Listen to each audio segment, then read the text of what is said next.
On va donc vous parler d'une maladie rare, la SLA, la sclérose latérale amyotrophique, qui est plus connue sous le nom de maladie de Charcot. C'est une maladie neurodégénérative, c'est-à-dire qu'elle touche le système nerveux dont certaines cellules vont progressivement se détruire. En France, 6 000 personnes en sont atteintes. La SLA touche une personne sur 25 000. Plus de 800 nouveaux cas sont diagnostiqués tous les ans. À quoi est due cette maladie? Eh bien, tout se joue au niveau de ce qu'on appelle les motoneurones. On va voir ça sur un schéma. Comme leur nom l'indique, ce sont des cellules nerveuses qui permettent de transmettre les ordres de mouvement envoyés par le cerveau. Ici, on a le cerveau. Voilà. Elle descend dans le tronc cérébral. Et puis ensuite, la moelle. Et ensuite, les muscles. Et les muscles vont pouvoir effectuer le mouvement commandé. Eh bien, la maladie touche deux types particuliers de motoneurones. Oui, les motoneurones dits centraux qui sont situés dans le cerveau, dans une zone qu'on appelle le cortex moteur. Ils reçoivent l'ordre d'exécution du mouvement et vous l'avez vu, ils vont le transmettre au tronc cérébral qui est ici, ensuite à la moelle épinière. Les motoneurones, ce sont les autres qui sont dits périphériques, ils sont situés dans le tronc cérébral et la moelle épinière. Ils sont directement connectés avec les muscles à qui ils vont transmettre l'ordre d'effectuer le mouvement. Alors au cours de la sclérose latérale amyotrophique, les motoneurones vont mourir ou vont dégénérer progressivement. Par conséquent, les muscles qui ne sont plus stimulés vont devenir inactifs, vont s'affaiblir et vont perdre du volume. Et à mesure que la maladie évolue, les activités simples comme le langage, la marche, les mouvements des mains ou encore la déglutition deviennent difficiles, voire impossibles. La SLA peut prendre deux formes. Une forme que l'on dit spinale, elle débute par l'atteinte des membres. L'autre forme est dite bulbaire, elle débute par l'atteinte des muscles de la bouche. Ces deux formes peuvent se succéder ou se développer en même temps. À terme, la maladie progresse vers une forme complète qui réunit les deux. Et en revanche, les fonctions intellectuelles restent intactes. Alors on ignore les causes de la sclérose latérale amyotrophique. Dans 10% des cas, la maladie est familiale, c'est-à-dire qu'elle touche plusieurs personnes d'une même famille, mais le plus souvent, elle atteint une personne de manière isolée, entre 30 et 80 ans. C'est le cas de Farid Rabeh, un père de famille de 36 ans, qu'ont rencontré Gian Benzina et Lionel Langlade. C'est un ballet qui se joue tous les matins dans la salle de bain, le temps de la toilette. Les mains de Farid Rabeh sont celles d'Aurélie, son auxiliaire de vie. Des gestes que la SLA l'empêche de réaliser. Des gestes du quotidien auxquels il doit renoncer, car ses bras ne répondent plus. On perd de manière tellement subtile, tellement progressive, que généralement la prise en compte elle se fait au moment où tout d'un coup, j'y arrive plus. Mais en y réfléchissant, on s'aperçoit que depuis 2-3 semaines, on est dans la difficulté, on paraît aux choses, mais finalement c'était là avant. Il y a 3 ans, Farid ressent des douleurs au bras gauche qui empirent. Pendant 9 mois, il va de médecin en médecin. Finalement, le verdict tombe, particulièrement abrupt. Vous avez une SLA, d'accord. Il y a un traitement qui permet non pas de guérir la maladie, mais d'en limiter la progression. Et surtout, n'allez pas sur Internet. Voilà. Donc évidemment, je sors, la première chose que je vais sur Internet. Et là, je lis ce qu'on peut lire sur Internet sur la maladie. Donc c'est une maladie dégénérative, invalidante, incurable, et que la durée de vie moyenne est de 3 ans. Voilà. Son épouse, Marianne, a aménagé ses horaires de travail pour être plus près de lui. Mais difficile pour un conjoint de trouver sa place quand la maladie envahit la vie de famille. Je coupe la viande de mon époux, je l'habille, je le déshabille, je lui prends sa douche, son bain, je le lave. C'est vrai que ça a été difficile dans un premier temps. Et maintenant, ce que j'ai réussi à faire, chose assez surprenante, c'est que je me dis, voilà, je m'occupe de lui, et après, c'est mon mari. Vous lisez à voix haute, l'ordinateur... Pour contourner son handicap, Farid essaie les derniers outils. Pourtant, nul ne sait quand et comment la maladie va s'aggraver. Il faut prévoir, même le pire. On comprend aussi... On a, par exemple, essayé un fauteuil roulant il y a de ça, 6 mois, en se disant, un jour ou l'autre.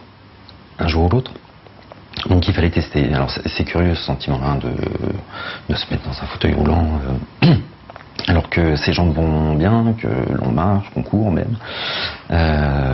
C'est vraiment un sentiment particulier ça, pour le coup. Farid participe à des essais thérapeutiques et ne se laisse pas abattre. Il travaille, profite de sa femme et de son fils. Et quand on lui demande s'il arrive tout simplement à vivre... Ma vie ne s'est pas arrêtée. Elle s'arrêtera le jour où elle s'arrêtera vraiment. Pour l'instant, tout va bien. Beau témoignage. Alors, il n'y a pas de médicament aujourd'hui, vous l'avez entendu, pour guérir cette maladie. L'espérance de vie est d'environ 3 à 5 ans après le diagnostic. Un seul médicament, le Rilutec, permet de ralentir l'évolution de la maladie. Il est prescrit à tous les malades et il améliore leur espérance de vie. En France, la prise en charge des patients s'organise autour des centres de SLA. Il y en a 17 situés dans des centres hospitaliers universitaires. Une fois le diagnostic posé, les malades viennent tous les 3 mois faire un bilan. Et à cette occasion, ils rencontrent différents praticiens, de l'orthophoniste au kiné. Chacun touche un aspect de la maladie. Nous nous sommes rendus au centre SLA d'Île-de-France, à la Pitié-Salpêtrière, dans le service du professeur Méninger, l'un des spécialistes de cette affection. Vous allez dire ma. D'accord, ta. Da. Il y a encore un mois, Na. Éric Charbonnier pouvait articuler sans problème. Mais les symptômes de la SLA se sont accélérés. Il ne peut que les constater, impuissant. Et. Chat. Ça se traduit par des troubles au niveau de la parole, avec une articulation qui devient un petit peu plus floue. S'accompagne également des troubles de la voix, hein, donc avec une voix un petit peu éteinte, hein, avec une intensité qui n'est pas très très forte, et évidemment des troubles de déglutition également, dont la manifestation principale c'est les fausses routes, c'est-à-dire qu'on avale de travers. J'avoue qu'au début, quand c'était des gros aliments, ça m'a fait peur. On est passé aux purées, aux viandes mixées, de façon à éviter effectivement les fausses routes. Et en plus, il a l'impression que ça ne passe pas. Donc il y a un manque d'appétit. Et moins il mange, moins il a envie de manger. Donc c'est un petit peu difficile. Allez-y, longtemps. Encore. À 52 ans, Éric souffre de la forme bulbaire de la maladie qui touche en premier les muscles de la bouche. Il ne peut récupérer les facultés qu'il a perdues, mais les séances d'orthophonie l'aident à les stabiliser. Ces exercices, il les pratique chez lui plusieurs fois par semaine avec un orthophoniste et un kiné. Tous les 3 mois, il vient du Loiret faire un bilan global de la maladie. Ici, il rencontre un psychologue, une diététicienne ou encore une kinésithérapeute. Bonjour, vous allez me serrer la main. On va plutôt évaluer la force musculaire pour voir ce qu'on peut proposer et quelles sont les activités que le patient ne peut plus faire pour pouvoir y pallier. Le signe principal qu'on retrouve dans cette maladie pour la force musculaire, c'est des muscles qui sont entre l'index et le pouce sont complètement amyotrophiés, hein, et donc on retrouve une crevasse qui montre donc non seulement de la perte de la force, mais en plus de la perte de la longueur, parce que les deux vont ensemble. Alors vous allez lever les bras. On a longtemps cru qu'une façon de lutter contre la SLA était de muscler les membres affaiblis, mais la force perdue l'est définitivement. Les exercices sont nécessaires, mais seulement pour éviter d'être trop ankylosé. Pour Éric, cette prise en charge pluridisciplinaire et personnalisée n'est pas un simple accompagnement, mais un traitement dont on peut mesurer les effets bénéfiques. Nos grands progrès sont dans la prise en charge. Nous savons beaucoup mieux pourquoi les malades maigrissent, comment on peut faire pour empêcher qu'ils maigrissent, ce qui n'a rien à voir avec l'atrophie musculaire. C'est à voir avec un métabolisme musculaire anormal. Deuxièmement, du point de vue respiratoire, on sait agir plus tôt et mieux. Enfin, du point de vue moteur, on sait aussi agir en disant qu'il faut diminuer la dysfonction motrice, enfin éviter, si vous voulez, de trop demander aux muscles et aux cellules nerveuses. L'ensemble de cette prise en charge nous permet aujourd'hui de gagner environ probablement 30% d'évolutivité. Des essais thérapeutiques sont en cours pour trouver un traitement contre la maladie.